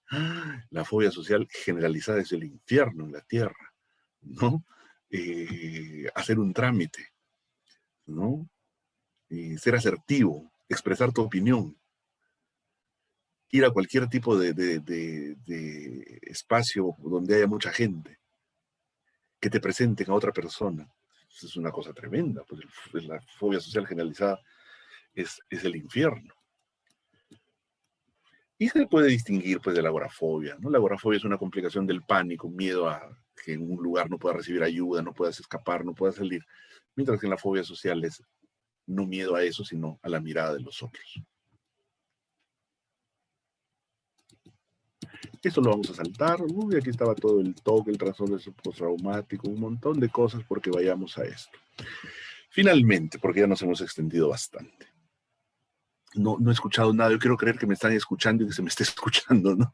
No voy a decir que me haya hablado la hora y 20 y no se me esté escuchando. Confío en que así sea. Sí se me está escuchando, ¿verdad? Sí, doctor, se escucha muy bien. Qué bueno, qué alegría. Habría sido el fiasco total. ¿Qué hacemos con nuestra ansiedad? Nosotros somos ansiosos. Los médicos y los estudiantes de medicina somos ansiosos. ¿Qué hacemos con nuestra ansiedad? En primer lugar, necesitamos darle un orden a nuestra vida. Pero un orden significa entender que el día tiene 24 horas y no tiene 40. No puedes dedicarte a estudiar todo el tiempo y dejar de comer o dejar de dormir. Yo me he encontrado con muchos estudiantes de medicina que dicen que no duermen pocas horas o dejan de comer para estudiar. Pero en ningún libro de fisiología dice que el estudiante de medicina tiene una fisiología diferente, ¿no? Es la misma fisiología que todos los seres humanos, ¿no? Y como estás viendo, el estudiante de medicina que quiere rendir adecuadamente tiene que dormir. Cuando tú duermes, tu aprendizaje se fija, ¿no? Se graba en tus neuronas. Cuando tú no duermes bien, así te saques la mugre chancando. No vas a grabar y fijar bien. Salvo quizá el día previo al examen que te puede dar una amanecida, ¿no? Pero el resto de días tienes que dormir tus horas. Tienes que dormir tus horas, ¿no? Y hacerte un horario no solo para tus actividades académicas, sino para el resto de tu vida, pues, ¿no? Tu distracción, tus amigos, tu pareja, etcétera, ¿no? Un horario equilibrado. Nunca te compares con los demás. Eso es una mala costumbre que probablemente aprendimos de nuestros padres cuando nos exigían ser premios de excelencia, sacar 20, ¿no? Eso es terrible. Piensen en sus mascotas. Ustedes no comparan a su perro con otro perro ni a su gato con otro gato. Para ustedes su perro, su gato es único. Nunca te compares con otros. Siempre va a haber alguien que saque más nota y menos nota. Siempre va a haber alguien con más plata y con menos plata. Siempre va a haber alguien más alto y otro más bajo. Siempre va a haber alguien más gordo y otro menos gordo. Compararte con el resto es una tarea absurda, infértil, frustrante. Compárate contigo mismo. ¿En qué sentido? No solo en tus notas, en tu bienestar, en tu desarrollo, en tu maduración, en tu plenitud. Deja de compararte con los otros. Eso solo te lleva a estar más ansioso y enfermarte. No se ahoguen en el pregrado, muchachos y muchachas. No se ahoguen en el pregrado. Ustedes para invitarme acá no me han preguntado mis notas, no me han preguntado si jalé un curso, cuántos aplazados llevé, cuántos cursos de cargo tuve o cuánto me demoré en acabar la carrera. Nadie se tatúa su promedio ponderado en la frente o en el hombro o en un lugar visible del cuerpo. Así como ahora ustedes probablemente se están olvidando de sus notas de secundaria o ya se olvidaron y no les importa. Las notas del pregrado son análogas, ¿no? No determinan tu futuro. Las notas miden solamente una parte de ti, que no es lo más valioso, no miden tus conocimientos, tus habilidades, pero usualmente no tus actitudes. Recuerden, cuando ustedes acaben su promoción y pongan su placa, no va a estar en orden de mérito, a pesar de que se matan por una décima de punto. Van a estar en orden alfabético. ¿Por qué? Porque todos los médicos al final somos doctores, todos somos iguales, nos hermanamos en la vocación. No nos distinguimos por quién gana más o por quién tuvo más nota, ¿no? El primer puesto le dicen doctor, el segundo le dicen doctor, el último también le dicen doctor, todos vamos a ser iguales en eso, ¿no? Lo otro es anecdótico. Valorar a la gente es como valorar a la gente por su plata. Si tú escuchas que alguien valora a la gente por su plata, dices, pues es frívolo, es superficial, ¿no? ¿Cómo vas a valorar a la gente por un número? Es igual que valorar por la nota, ¿no? Nadie dice que no estudies, estudia. Es bueno que rindas, pero no te ahogues en las décimas de punto. Eso es incorrecto, es una mala manera de vivir. Las notas no miden lo mejor de ti como persona. Recuerda, tú no quieres a tus amigos por sus notas. Tú no valoras a tus maestros por su plata. Tú no te enamoras de una chica porque se sacó buena nota y la dejas de querer porque bajó su nota o la jalaron, ¿no? Tú no quieres a tu papá y a tu mamá por la plata que llevan a fin de mes. Es erróneo valorarte solamente por la nota. Y recuerda, al final tú te estás empezando tu vida adulta. Tú quieres a tus padres y a tus hermanos, pero no puedes resolver todos los problemas de toda tu familia. Ellos son adultos como tú. En primer lugar, un adulto es responsable de sí mismo. Si tú quieres resolver todos los problemas de todo el mundo, no vas a poder resolver ni los tuyos. Y lo primero que tú tienes que hacer bien es tu propia vida, ¿no? Tu propia vida en primer lugar. Soy adulto, tengo que cuidar de mí. A otro adulto le puedo sugerir, le puedo aconsejar, le puedo dar una orientación, pero no me puedo meter en su cabeza para tomar decisiones por mi papá, no me puedo meter en el cerebro de mi mamá para tomar decisiones por mi mamá. Los quiero mucho, siempre los voy a querer, pero no me puedo sobreaglutinar con ellos porque pueden acabar perjudicando, ¿no? Como les decía hace años a los estudiantes cuando yo me encargaba del programa de salud mental, bueno, si te sientes mejor estudiando en la biblioteca, quédate en la biblioteca hasta que te voten, porque a veces llegas a tu casa y hay problemas, discusiones, tensión, en la biblioteca al menos se puede concentrar un poco. Y algo muy importante, quiéranse, mejoren su relación consigo mismos, sean indulgentes, cuando tengan que perdonarse, perdónense, no se odien, trátense como ustedes van a tratar a sus pacientes. Yo no creo que ustedes quieran gritar, ni insultar, ni humillar a sus pacientes. Por lo tanto, no se griten a sí mismos, no se odien, no se desprecien, no sean duros consigo mismos. Sean exigentes, pero una cosa es ser exigente, otra cosa es ser cruel, otra cosa es ser áspero, otra cosa es ser innecesariamente duro contigo mismo. Fíjense, hay múltiples bibliografías. Ustedes que forman parte de la sociedad científica, pidan que estos textos estén en sus bibliotecas, revísenlos.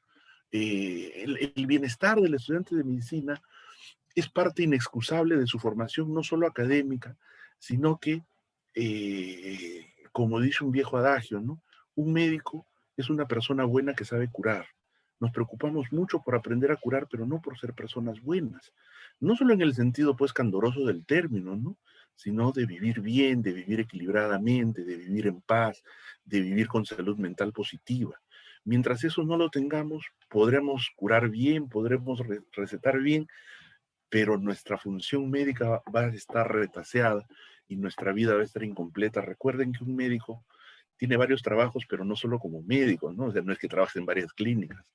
También vas a tener un trabajo como papá, como mamá, como hermano, como esposo, como esposa, como hijo, como hija, como amigo, como amiga. Y si ese trabajo, esos trabajos no los haces bien, tu vida va a estar coja, va a estar desequilibrada, va a ser incompleta y no vas a disfrutar realmente de tu profesión. Fíjense, este es el escudo que todos ustedes tienen en su pecho, están orgullosos de tenerlo. Es una frase del Evangelio que escogió Honorio Delgado, el primer rector de la universidad. Todos ustedes saben qué significa, pero recuerden que la parte más importante es esta, el espíritu, el espíritu. ¿A qué nos referimos? No a una ente, pues, etéreo que vaga como un fantasmita, no. Recuerden, ustedes tienen una serie de valores espirituales que en primer lugar son su vocación, ¿no? Cuando ustedes llegaron a la universidad, a la facultad, estaban llenos de sueños, de ilusiones. No dejen que la rutina mate y ahogue sus ilusiones y sus sueños y su altruismo y sus valores y sus ideales, porque realmente eso es lo mejor de un médico, ¿no? Tus conocimientos también son importantes, tus habilidades también son importantes, y obviamente tú quieres vivir de tu trabajo y de tu profesión, pero no vas a vivir solo del dinero que ganes, sino de las satisfacciones espirituales que sepas acopiar, ¿no? Ustedes ya se han dado cuenta qué tipo de carrera es esta y saben perfectamente que si ustedes hubieran querido lucrar, si hubieran ido pues a estudiar, no sé, administración en la Universidad del Pacífico y acababan en 5 años y se iban a gerenciar un banco, ¿no? Ustedes no han escogido estudiar medicina por plata, porque si se han hecho eso, pues se han equivocado. Entonces, nuestros valores son algo que no debemos descuidar y debemos alimentarnos espiritualmente. La carrera no es una carrera de caballos. No, nadie gana ni nadie pierde. Y alimentemos nuestro espíritu en el sentido de que ustedes alguna vez han tenido hobbies, pasatiempos, y deben desenvolverlos. O como en este grupo que ustedes conforman, ¿no? Emociones colectivas, trabajar para los demás, hacer voluntariado. Todo eso involucra emociones y valores espirituales valiosos de atesorar y que defienden y protegen nuestra salud mental contra los eventos que nos generan ansiedad. Y recuerden siempre que la caridad empieza por casa. Si uno necesita ayuda, lo más inteligente No es agarrarse a cabezazos contra la pared, es buscar ayuda. Lo más inteligente cuando no puedo resolver un problema solo es buscar ayuda profesional, ¿no? Buscar una orientación, buscar a mi tutor, ir al psicólogo, ir al psiquiatra, conversar con un estudiante de confianza, con un amigo de confianza, y decirle, mira, me está pasando esto, no lo estoy logrando manejar, ¿tú qué opinas? ¿Qué me aconsejas? Etcétera, ¿no? No puede ser ese refrán que dice, en casa del herrero, cuchillo de palo. O sea, un médico que no se preocupa por su propia salud y su propio bienestar, no es que esté haciendo las cosas bien, está haciendo las cosas mal. Muchas veces nos hemos acostumbrado a eso, ¿no? Creer que ser fuerte es no tener sentimientos es equivocado, ¿no? Ser fuerte es estar en conexión con tus sentimientos y saber manejarlos. Así que si tenemos problemas de ansiedad, hay que buscar ayuda. Si reconocemos problemas de ansiedad en la gente de nuestro entorno, en buena hora hay que orientarlos, hay que direccionarlos adecuadamente. Los problemas de ansiedad tienen tratamiento, se pueden superar y no deben dejarse pasar por alto. ¿Ya? Muy bien, les agradezco su paciencia, disculpen los errores técnicos del inicio, espero que haya habido algo de interés en estos conceptos que hemos compartido con ustedes. Si tienen alguna pregunta o comentario, gustoso de poder absolver. Sí, justamente, doctor, muchísimas gracias. Como comenten en el chat, sí se escuchaba y muy interesante, también muy conciso, y igualmente muchas gracias por las recomendaciones que nos ha dado, ¿no? Ahora vamos a pasar brevemente a una parte de preguntas. En todo caso, si alguien tiene una duda, puede escribirla directamente al chat o levantar su manito y le damos permiso para que hable. Entonces, un par de minutos a ver, para formular las preguntas.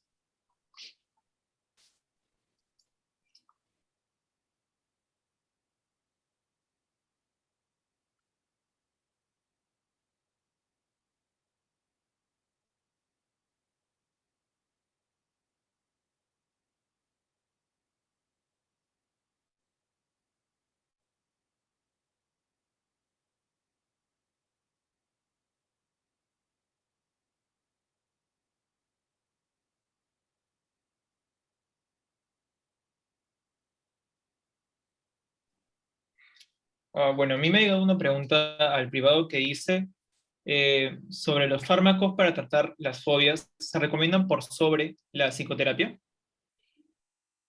En general, en muchos casos, la combinación de ambos mejora el pronóstico. Incluso cuando tú vas al psicólogo, muchas veces el psicólogo te dice, la terapia va a dar mayor efecto si es que tú estás medicado.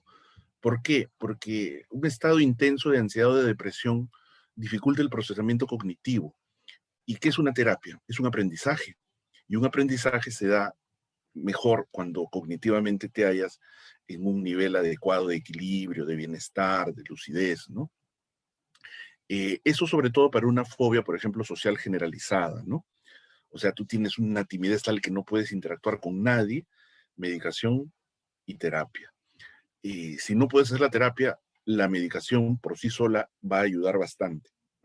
Pero cuando es una fobia de performance, ¿no? Dices, bueno, yo tengo solamente temor para exponer, y bueno, yo no me voy a dedicar a la docencia, no me voy a dedicar a ser expositor, yo solo voy a exponer mi tesis. Ahí sí, la preparación para, y no necesariamente es una terapia prolongada, no es algo corto y breve, ¿cómo hago para poder exponer manejando mi nivel de ansiedad, ¿no? Y la medicación es muy puntual, ¿no? Una dosis baja de benzodiazepina y una dosis baja de propranolol que inhibe la respuesta autonómica. O sea, una de las cosas que pone ansioso al ansioso es sentir que está temblando, sentir, ¿no? Que está tartamudeando, sentir que está sudando. Entonces, cuando tú te tomas el propranolol, ya no sientes eso. O sea, ya no hay el mecanismo que retroalimenta tu misma ansiedad, ¿no? ¡Ah! Te das cuenta, ya no estoy sudando, ya no estoy temblando, ya no estoy tartamudeando. Entonces, una dosis baja de benzodiazepina y propranolol, muchas veces, claro, lo debes ensayar el día previo, ¿no? Es suficiente. Entonces, para fobia social generalizada, sí es muy importante el componente psicoterapéutico y el componente farmacológico. Para la específica solo de performance, el enfoque es más circunscrito y limitado, ¿no? Aquí hay una pregunta que dice, ¿qué relación existe entre la ansiedad generalizada y el estrés postraumático? El estrés postraumático tiene múltiples factores de riesgo y uno de ellos es la patología preexistente, ¿no? ¿Qué es la ansiedad generalizada al final? La ansiedad generalizada al final es como un nivel basal de ansiedad más alto que el promedio. Entonces, si tú tienes un nivel basal más alto que el promedio del resto de gente y te sobreviene un trauma, es obvio que eso es un terreno fértil para que se desarrolle un trastorno de estrés postraumático. Si una persona deprimida, sufre un trauma psíquico, es más probable que ese terreno fértil permita la eclosión de un estrés postraumático. O sea, cualquier patología psiquiátrica previa aumenta la probabilidad de desarrollar un trastorno de estrés postraumático ante la vivencia de un trauma psíquico, ¿no? Y como había mencionado, la ansiedad es variopinta, pero en la mayoría de casos emerge de ese nivel basal por encima del promedio que tienen las personas ansiosas. O sea, no debe sorprender que una persona a lo largo de su vida diga, pero mira, a los 20 años tuve pánico, a los 30 tuve un problema de ansiedad generalizada y a los 40 me reapareció el pánico y en otra época he tenido síntomas de fobia simples. No es que sean enfermedades totalmente distintas, son manifestaciones polimorfas de un mismo sustrato y una misma diátesis ansiosa, ¿no? Ahí el objetivo es saber manejar nuestra ansiedad, ¿no? Saber manejar nuestra ansiedad, porque como vemos, en los niveles normales, nuestra ansiedad muchas veces es productiva, nos hace ser cumplidores, serios, responsables, metódicos, etcétera, ¿no? O sea, el objetivo del tratamiento no es volvernos relajados, vagos, indiferentes, ¿no? Es que nuestro nivel de ansiedad vuelva al nivel normal, que era el que solíamos poder manejar solventemente, ¿no? Aquí hay otra pregunta interesante que dice, ¿cómo apoyar a los adultos mayores que enfrentan cuadros de ansiedad por el aislamiento social, el fallecimiento de seres queridos en el contexto de COVID-19? Bueno, este es un problema de muy palpitante actualidad porque se está viendo gran cantidad de estos casos.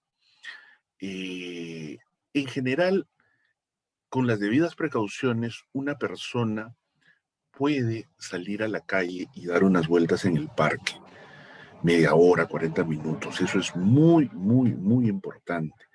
Una reclusión a cal y canto que dure pues 1 año y 3 meses es absolutamente insana. No puede enfrentarse de otra manera que no sea, hay que empezar a salir, aunque sea estas tardes que todavía hay sol, salir a dar una vuelta, mirar los árboles, mirar la naturaleza, etcétera. Ustedes saben, el COVID no está flotando en el aire del parque, está en el aire de lugares conglomerados, de lugares cerrados, ¿no? Hay que saber distinguir el duelo normal de un duelo patológico, ¿no? El duelo por COVID, sobre todo si es de una persona que no estaba, pues, anciana, ni con comorbilidades, ni postrada, es un duelo muy cercano a lo inesperado, un duelo abrupto, un duelo traumático, ¿no? Es decir, por ejemplo, murió mi tío que tenía 50 años y mi abuelita pues está dolidísima porque la muerte de un hijo es una de las cosas más tremendas que pueden darse en la vida humana, ¿no? Entonces, si yo observo que esta situación ha postrado, ha desmoralizado, ha quebrado totalmente a mi ser querido, a mi abuelita, a mi abuelito, o a mi tío, o a mi tía, en realidad hay que buscar una evaluación para determinar que esta persona no esté haciendo ya un duelo patológico, ¿no? Por la severidad del trauma, la severidad del impacto emocional.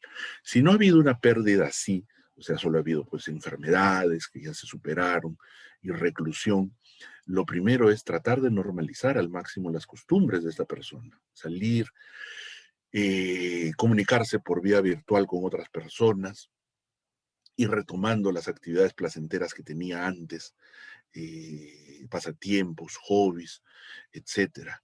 Pero si se ve que hay un declive persistente y que no se está superando, buscar una ayuda especializada parece que sería lo mandatorio. Luego hay otra pregunta que dice, ¿es posible que el estrés postraumático pueda generar TOC a largo plazo? Bueno, el TOC puede desencadenarse en diferentes situaciones que antes no se concebían, ¿no? Por ejemplo, la pandemia ha desarrollado cuadros de TOC. Si bien la mayoría de gente pues se lava, se higieniza más que antes, y es lo adecuado en general, hay gente que ha desarrollado su TOC, pues o sea, hasta que se lava y se baña todo el día, ¿no? A pesar de que en el fondo sabe que ya pues es exagerado, desmesurado, o sea, la pandemia puede generar cuadros de TOC. Hay TOC que se desarrolla en el puerperio, ¿no? Ustedes saben, la caída hormonal tan intensa después del parto, asociada a las emociones encontradas y conflictivas, ¿no? La maternidad es muy idealizada, nace tu bebé, pierdes tus horarios, pierdes tu figura, pierdes la vida anterior que tenías y tu habitación pues huele a una mezcla extraña de talco con caca. Es obvio que tú no te imaginas que eso es la soñada maternidad y empiezas a tener a veces síntomas obsesivos, ¿no? Lo ves al bebé y ves una tijera y te imaginas que le clavas la tijera en la fontanela de tu bebé y no porque lo vayas a hacer, sino porque estás desarrollando un cuadro de TOC. Muchas mamás puérperas desarrollan un TOC, por ejemplo, ¿no? Entonces, una persona con estrés postraumático puede eventualmente desarrollar síntomas de TOC. Sí, por supuesto que puede desarrollarse. ¿Por qué? Porque el objeto que le genera reminiscencias del, de la situación traumática puede transfigurarse en un objeto o en una situación que le genere asco, ¿no? Ustedes saben que la emoción nuclear del TOC es el asco, el rechazo, el repudio, ¿no? Por ejemplo, una vivencia de abuso, ¿no? Puede transformarse en algún momento y eso es relativamente frecuente, ¿no? Dice, yo sufrí un abuso sexual y no puedo tener intimidad sexual. Me da rechazo. Y eventualmente eso puede cumplir criterios de TOC. O sea, los fenómenos de ansiedad son fenómenos que se intersectan, ¿no? No es que tengan un límite preciso y claro, sino que muchas veces se traslapan unos con otros. Es mejor entenderlos como expresiones de una misma diátesis que como fenómenos independientes y ajenos, ¿no? Muy bien. ¿Alguna otra interrogante? Veo que van a tener una fiesta COVID. Ah, no, test final, dicen, ¿no? Qué bueno que tengan una actividad para cerrar la ponencia. Muy Sí, bien. doctor, parece que esa fue la última pregunta de la actividad. En todo caso, decirle muchas gracias otra vez por aceptar la invitación. No, De gracias a parte ustedes, gracias a ustedes. de CEPAIS OSEMH, pues lo invitamos de hecho a cualquier otra actividad en el futuro, esperamos que sea pronta. Igualmente para los participantes ya tienen el test final para que puedan completarlo. Y eso sería todo por hoy. No sé si desees comentar algo más. Les agradezco muchísimo su interés en desarrollar estas actividades académicas. Encantado de volver a colaborar con ustedes. Me siento muy agradecido y satisfecho de haber participado con ustedes esta noche y les deseo la mejor de las suertes en la continuidad de esta labor tan importante que están desarrollando. Muchísimas gracias. Muchas gracias, doctor. Con permiso, muy buenas noches.